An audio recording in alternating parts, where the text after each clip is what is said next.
सभी मसीही भाई बहनों को यीशु के नाम में शालोम, प्रेज द लॉर्ड, जय मसीह की। एक बार फिर से आप सभी का स्वागत है। हम अध्ययन कर रहे हैं कुरिन्थियों के नाम पौलुस प्रेरित की पहली पत्रिका। अब समय है कि हम उसके 14वें अध्याय और उसके 6ठे वचन से आगे का अध्ययन करें। तो मेरे प्यारे भाई बहनों, यहाँ 6ठे वचन से लेकर के आगे तक पौलुस ने ये बातें हमें समझाई हैं कि क्यों हमें अन्य भाषा का वरदान सबके सामने नहीं बोलना है और क्यों अन्य भाषा का वरदान केवल अपनी ही खुद की आत्मिक उन्नति के लिए होता है, वो कलीसिया की आत्मिक उन्नति के लिए नहीं होता। ये बहुत ही अच्छी तरह से यहाँ 6ठे वचन से लेके आगे पौलुस ने हमें समझाया है। बड़े ध्यान से समझिएगा, बड़े ध्यान से सुनिएगा। 6ठे वचन में पौलुस लिखते हैं, इसीलिए है भाइयों, यदि मैं तुम्हारे पास आकर अन्य भाषाओं में बात करूं और प्रकाश या ज्ञान या भविष्यवाणी या उपदेश की बातें तुमसे ना कहूं तो मुझसे तुम्हें क्या लाभ होगा। हालेलुया। यहां पे पौलुस कह रहे हैं कि ब्रदर जेम्स, अगर केवल अन्य भाषा में ही आपसे रिकॉर्डिंग कर करके भेजते रहेंगे, अन्य भाषा में ही रिकॉर्डिंग कर करके आपको पहुंचाते रहेंगे, तो मेरे प्यारे भाई बहनों, आप लोगों को मुझसे क्या लाभ होगा। पौलुस यही कह रहे हैं, कलीसिया में आकर मैं उस अनजान भाषा में जो कोई नहीं समझता, जो केवल परमेश्वर के लिए है, वो भाषा मैं दूसरों के सामने आकर के बोलने लगूंगा, तो फिर उस भाषा को बोलने से मेरे लिए तुम्हारा क्या लाभ होगा, तुम्हें मुझसे क्या लाभ पहुंचेगा। समझिए इस बात को। पौलुस क्या कह रहे हैं कि मैं अगर अन्य भाषा में बात करूंगा तो मुझसे तुम्हें क्या लाभ पहुंचेगा। उससे तो केवल मुझे ही लाभ पहुंचेगा, क्योंकि वो मैं परमेश्वर से बात कर रहा हूं, आत्मा में होकर भेद की बातें हैं परमेश्वर से कर रहा हूं, वो मेरे लिए हैं, वो मेरी आत्मिक उन्नति के लिए हैं। मैं कलीसिया में बोलकर दूसरों की कौन सी आत्मिक उन्नति करा दूंगा, मैं कौन सा लाभ बन जाऊंगा। तो यह बात हमें समझनी होगी। जो कलीसिया में इस प्रकार से सबके सामने अन्य भाषा बोलते हैं और उसका अनुवाद नहीं कर पाते हैं, तो मेरे प्यारे भाई बहनों, वो उनके लिए किसी भी लाभ का कारण नहीं हो रहे हैं। वो हो सकता है कि अपनी पर्सनल जो उनकी आत्मिक उन्नति है वो कर रहे हो, लेकिन पौलुस कह रहे हैं फिर सबके सामने बोलने से ऐसे लोगों को बल मिल जाता है जो झूठे लोग हैं। तुम तो सही मायने में अन्य भाषा का वरदान पाए हुए हो, हम जानते हैं, और मैं जानता हूं ऐसे बहुत सारे भाई बहन हैं, जैसे मैंने आपको बताया कि अन्य भाषा का वरदान पाए हुए हैं, लेकिन ऐसे भी हैं, आप इसको डिनाई नहीं कर सकते हैं मेरे प्यारे भाई बहनों। ना ही उस वक्त कुरिन्थ की कलीसिया में पौलुस डिनाई कर पाए थे, इसको हम इग्नोर नहीं कर सकते हैं। ऐसे लोग हैं जो 10-15 शब्द सीख करके वो माइक पर बोलते हैं और अपनी आत्मिकता को सिद्ध करते हैं। वो ना ही अपनी आत्मिकता में बढ़ रहे हैं, ना दूसरों के लिए लाभ बन रहे हैं। मुझे भी वो शब्द आते हैं, मैं भी बोल चुका हूं, लेकिन अब मैं बोलता नहीं हूं। वो सारे शब्द जितने आप माइक पर सुनते हैं, उनसे ज्यादा शब्दों को मैं बोल सकता हूं, और मैं बोलूंगा नहीं। क्यों? क्योंकि ये बातें मैं आपको समझा रहा हूं, मैं आपको सच बता रहा हूं। वो भाषा जो लोग बोलते हैं उनको अच्छी तरह से और भी अच्छी तरह से मैं बोल सकता हूं, क्योंकि मैंने सुना है और मैं समझ गया और मैं बोल सकता हूं। तो क्या मैंने अन्य भाषा का वरदान प्राप्त कर लिया? नहीं। जब कभी अन्य भाषा का वरदान मुझे मिलेगा तो मुझे पता चल जाएगा कि मैंने अन्य भाषा का वरदान प्राप्त कर लिया है, और वो मैं किसी के सामने जब तक नहीं बोलूंगा, जब तक मैं उसका अनुवाद करना नहीं सीख जाऊंगा, या मुझे पवित्र आत्मा अनुवाद करने का वरदान नहीं देगा। वो मैं अकेले में ही बोलूंगा, मैं किसी से नहीं कहूंगा। ये इसलिए कहा गया ताकि झूठे लोग कलीसिया में आकर अपनी आत्मिकता का दावा नहीं कर पाए। तो जिन लोगों को सही मायने में वरदान मिला है, ये उन लोगों के लिए पौलुस की प्रभु यीशु मसीह में होकर आज्ञा है कि वो शांत रहें, वो कलीसिया में ना बोलें, क्योंकि उनके द्वारा अन्य भाषा में बात किए जाने से किसी भी कलीसिया के व्यक्ति को कोई भी लाभ नहीं हो रहा है। तो पौलुस कह रहे हैं कि फिर तो मुझसे तुम्हें क्या लाभ होगा। 7वें वचन में पौलुस लिखते हैं, इसी प्रकार यदि निर्जीव वस्तुएं भी जिनमें से ध्वनि निकलती है, जैसे बांसुरी या बीन, यदि उनके स्वरों में भेद ना हो तो जो फूका या बजाया जाता है वह कैसे पहचाना जाएगा। और यदि तुरही का शब्द साफ ना हो तो कौन लड़ाई के लिए तैयारी करेगा। हालेलुया। पौलुस कह रहे हैं कि जब कोई ध्वनि बजाई जाती है, बांसुरी बजाई जाती है, तुरही बजाई जाती है, तो वो स्वर में बजाई जाती है। अगर वो बेसुरी बजाई जाएगी तो आपके कानों में किसी भी प्रकार का उसका कोई मतलब नहीं बनेगा, और आप कह दोगे भैया क्यों बजाए जा रहे हो, इसमें कोई बेसुरा बजा रहे हो, कान में दर्द हो गया। वही वाद्य, वही यंत्र जब स्वर के साथ बजाए जाते हैं, उसको आराधना में इस्तेमाल किया जाता है और वो स्वर के साथ बजाए जाते हैं, तब वो हमें और आनंदित करते हैं। लेकिन कोई स्वर के साथ ना बजाए, उसको बेमेल तरीके से बजाए, तो आप साफ उसको बोल देंगे कि भाई प्लीज आप बंद कर दीजिए, आपको बांसुरी बजाना नहीं आता, आपको गिटार बजाना नहीं आता, आपको कॉन्गो बजाना नहीं आता, तो क्यों धुन भटका करके हमारे लिए तुम ये चीज कर रहे हो। तो पौलुस कह रहे हैं अगर तुरही का शब्द साफ नहीं होगा तो फिर कौन सैनिक लड़ने की तैयारी करेगा। तो यही बात पौलुस उदाहरणों के रूप में कह रहे हैं कि यदि वो किसी के लाभ की बातें नहीं हो रही हैं, वो केवल आपके लाभ की बातें हैं, तो मेरे प्यारे भाई बहनों, उन्हें आप अपने घर में, अपने मन में उस अन्य भाषा को बोलिए, किसी के सामने मत बोलिए, क्योंकि इस तरीके से लोगों के अंदर झूठे लोगों की प्रवृत्ति बढ़ती जाएगी और वो अपने आप को आत्मिकता में सिद्ध कर लेंगे। मानिए अगर सभी ने अन्य भाषा में बात करना कलीसिया में छोड़ दिया, तो फिर ऐसे झूठे लोग क्या करेंगे? ऐसे लोगों की तो दुकान बंद हो जाएगी। फिर वो अपनी आत्मिकता कैसे सिद्ध करेंगे? क्योंकि ना तो उनमें आत्मा का फल पाया जा रहा है, ना ही आत्मा के द्वारा दिए गए अन्य वरदान पाए जा रहे हैं। तो अब वो कैसे कहें कि हम अपने आप में आत्मिक हैं? अब तो ये बात खत्म हो गई, इसलिए वो इस चीज को होने नहीं देना चाहते और इस चीज को अपने अपने तरीके से डिस्क्राइब करके भोले भाले लोगों को बहकाते हैं और उनसे कहते हैं नहीं, यह अन्य भाषा का वरदान ही सबसे बड़ा चिन्ह है। वो केवल 14वां अध्याय उसका 2रा वचन और 3रा वचन ही पढ़ते हैं, उसके अलावा वो आगे की कोई भी बात लोगों को नहीं समझाते हैं। पौलुस आगे लिखते हैं 9वें वचन में, ऐसा ही तुम भी यदि जीभ से साफ साफ बातें ना कहो तो जो कुछ कहा जाता है वह कैसे समझा जाएगा? क्या तुम तो हवा में बातें करने वाले ठहरोगे? कितनी बड़ी बात यहां पौलुस लिख रहे हैं। यदि जो तुम 2-4 शब्द, 5-10 शब्द बोल रहे हो, जो अन्य भाषा के रूप में तुम कह रहे हो, यदि वो साफ साफ बातें ना हो, उसका अर्थ तुम ना समझा पाओ, तो ये तो हवा में बातें करने वाला ठहरेगा।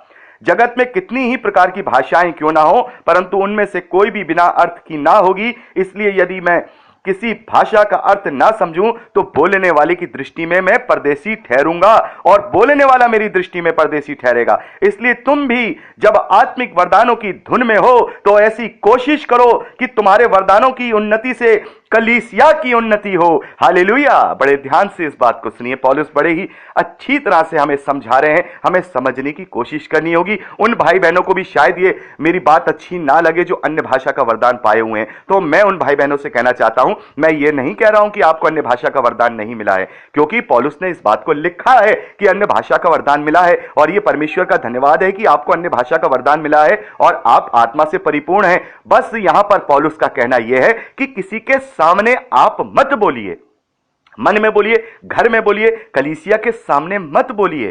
केवल पौलुस का कहने का तात्पर्य यह है क्योंकि वो आप किसी का लाभ नहीं कर रहे हैं उस भाषा को बोल करके, आप कोई कलीसिया की उन्नति नहीं कर रहे हैं। तो ऐसे मेरे प्यारे भाई बहनों, जो लोग अन्य भाषा का वरदान प्राप्त किए हुए हैं, वो मेरे को इस बात से गलत ना समझें, पौलुस को गलत ना समझें। पौलुस कह रहे हैं कि हां ऐसा वरदान होता है, यस, लेकिन प्लीज आप उन्हें कलीसियाओं में ना बोलें और जो बोलते हो उन्हें भी समझाएं कि आप इसे कलीसिया में ना बोलें, क्योंकि इससे बहुत सारे झूठे लोगों को बल मिलता है कि वो अपनी आत्मिकता इन 10-15 शब्दों को सीख करके सिद्ध करने की कोशिश करते हैं। और यही कारण है मेरे प्यारे भाई बहनों, जो सही मायने में आत्मा का वरदान पाए हुए लोग हैं वो आजकल कलीसिया में नहीं बोलते हैं, क्योंकि अगर उन्हें आत्मा का वरदान मिला है तो इसका मतलब वो पवित्र शास्त्र को पढ़े हुए हैं, उन्होंने आत्मा का कॉन्शियस में ये जान लिया होगा कि हमें कलीसिया के सामने नहीं बोलना है। इसीलिए 15 से ज्यादा शब्द आज हमें सुनाई नहीं देते हैं।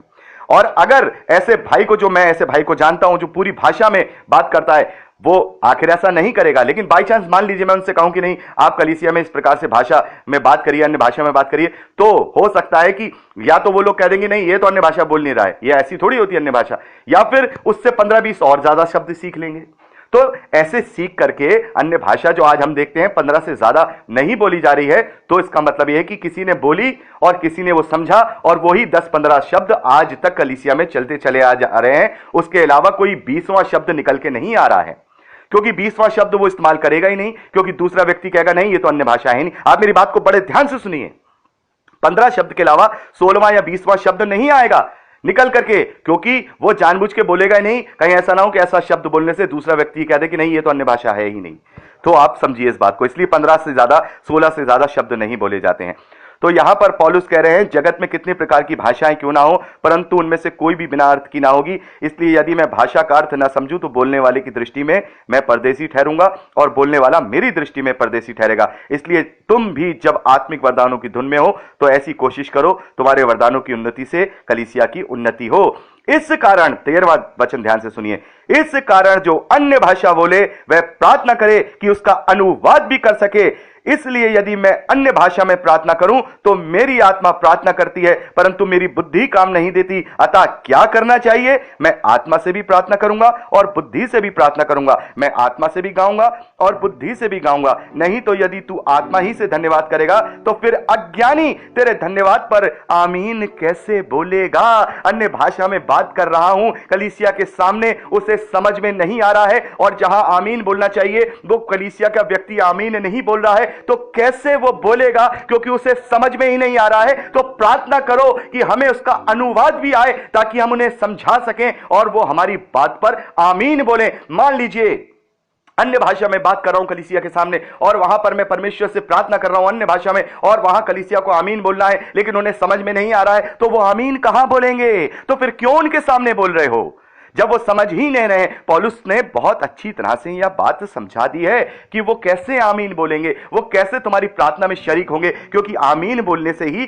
तो प्रार्थना में दूसरे लोग शरीक हो जाते हैं। वो आत्मा माफ कीजिएगा, वो प्रार्थना सबकी हो जाती है। मान लीजिए मैं प्रार्थना कर रहा हूं और प्रार्थना करने के बाद मैं कहता हूं प्रभु यीशु के नाम में आमीन, तो सभी बोलते हैं प्रभु यीशु मसीह के नाम में आमीन। तो जो प्रार्थना मैंने सबके साथ मिलकर की है वो प्रार्थना सबकी हो जाती है। जब वो आमीन बोलते हैं तो वो अन्य भाषा सबकी नहीं हो सकती, क्योंकि उन्हें पता ही नहीं है कि उन्हें आमीन कब बोलना है।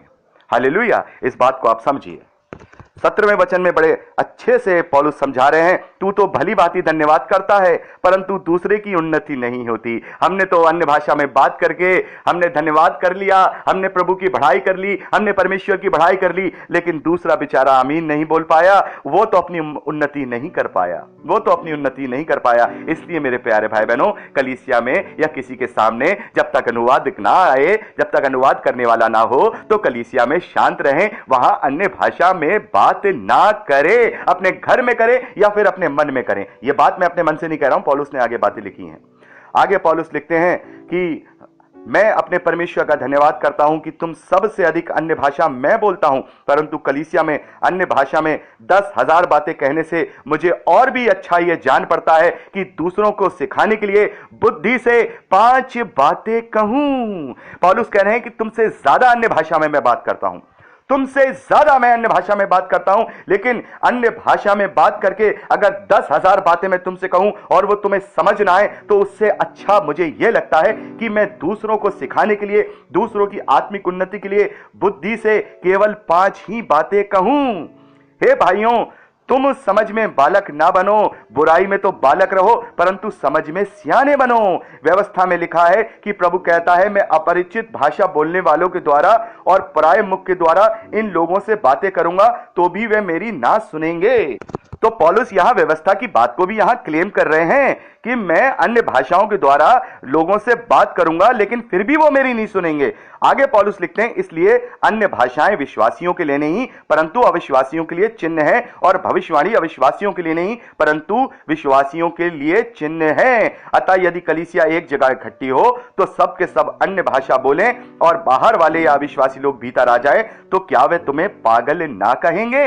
क्या वो तुम्हें पागल ना समझेंगे? अगर हम अन्य भाषाओं में, अन्य जातियों में जाकर के लोगों के बीच में प्रचार करेंगे और उन्हें अन्य भाषा में बोलते जाएंगे, तो वो कहेंगे भाई ये क्या कह रहे हैं, हमें तो समझ में नहीं आ रहा, पास्टर साहब क्या बोल गए आप, क्या कह रहे हैं? अरे ये अन्य भाषा है, तो आप मुझे क्यों सुना रहे हैं? मुझे तो कोई फायदा नहीं हुआ, आप तो मुझसे हिंदी में बात कीजिए, प्रभु के सुसमाचार को हिंदी में समझाइए, ये कौन सी भाषा आप बोल रहे हैं, मुझे नहीं आती, मुझे नहीं आती। तो यहां पौलुस कह रहे हैं बाहर वाला आकर के तुम्हें पागल समझेगा, वो तुम्हें बड़बड़ाने वाला समझेगा। पौलुस यहां पर ये कह रहे हैं कि बाहर वाले या विश्वासी लोग भीतर आ जाए तो क्या वो तुम्हें पागल ना कहेंगे?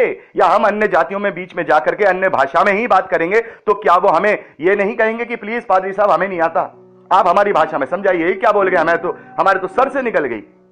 तो क्या लाभ? इसीलिए पौलुस कहते हैं कलीसियाओं में अन्य भाषा में बात ना करो। आगे पौलुस लिखते हैं, परंतु यदि सब भविष्यवाणी करने लगे तो कोई विश्वासी या बाहर वाला मनुष्य भीतर आ जाए तो सब उसे दोषी ठहरा देंगे और परख लेंगे। यह 24वां वचन ज्यादातर लोग समझ नहीं पाते हैं और मैं इसे अच्छी तरह से डिस्क्राइब करना चाहता हूं। और अभी 15 मिनट की रिकॉर्डिंग होने वाली है, तो आगे का जो संदेश है वो अगली रिकॉर्डिंग में हम बात करेंगे। प्रभु आपको आशीष दे। Praise Lord.